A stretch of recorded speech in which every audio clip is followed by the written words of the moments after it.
Ano yun? Plutos. Ay, Plutos! Magkasalubong ako sa'yo. Yayo. Handa na ako sa'yo. Meron ka din sa akin. Ano?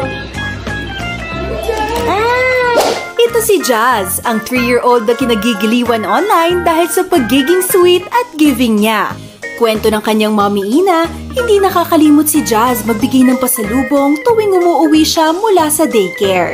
Nagsimula po yon nung nag-start siyang mag-daycare. Meron kasing maliit na tindahan dun sa may daycare yon. Dun sila bumibili. Minsan, ang kasama niya kasing sa school, daddy or lola niya.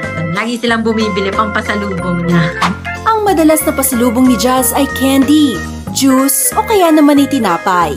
Hindi lang para sa kanyang mommy, kundi pati rin sa mga kapatid niya. Sabi ni Mommy Ina, natutunan daw ito ni Jazz sa kanyang kuya Gio dahil gawain din daw ito ng kanyang kapatid noong nasa daycare pa. Kaya naman, proud na proud ang mommy dahil napaka-thoughtful din ni Jazz tulad ng kanyang kuya. Kaya nga tuwing uwian niya, 12 noon, lagi ako nakaabang. Kaya lagi ko na inaano yung cellphone ko kasi gusto ko makapture yung mga ganong moments. Tapos minsan kapag wala ako, magugulat ako, ang lakas-lakas ng boses niya talagang sumisigaw. Kaya nakakatuwa. Akala ko ano sasabihin sa akin, may pasalubong lang pala. Natural na raw kay Jazz ang pagiging caring. Hindi lang sa kanyang pamilya, kundi pati sa classmates niya. Kahit dun sa baby brother niya, talagang ang sweet niya. Yakap siya ng yakap. Tapos kahit sa mga classmates niya, gaya kanina or kahapon ata, hindi daw kasi ma-open ng classmate niya yung tubigan. Tinulungan daw niya. Kunyari pag may napansin siyang kaklase niya na umiiyak, lagi niya sinasabi, huwag ka nang umiyak, yung mga ganon. Wala! Ba't ka nahiya? Pangit ka ba?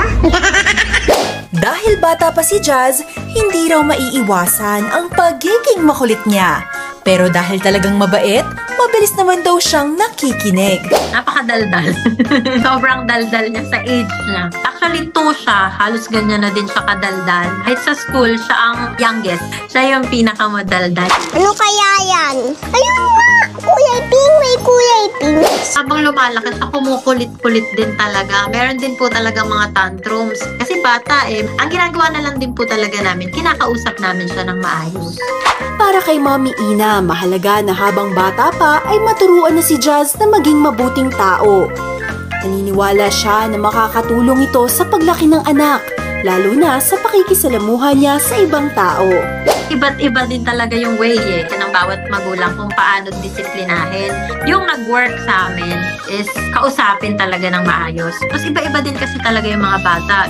Iba-iba kasi sila ng kulit. Ang masasabi ko lang, gawin talaga natin kung ano yung alam natin na tama.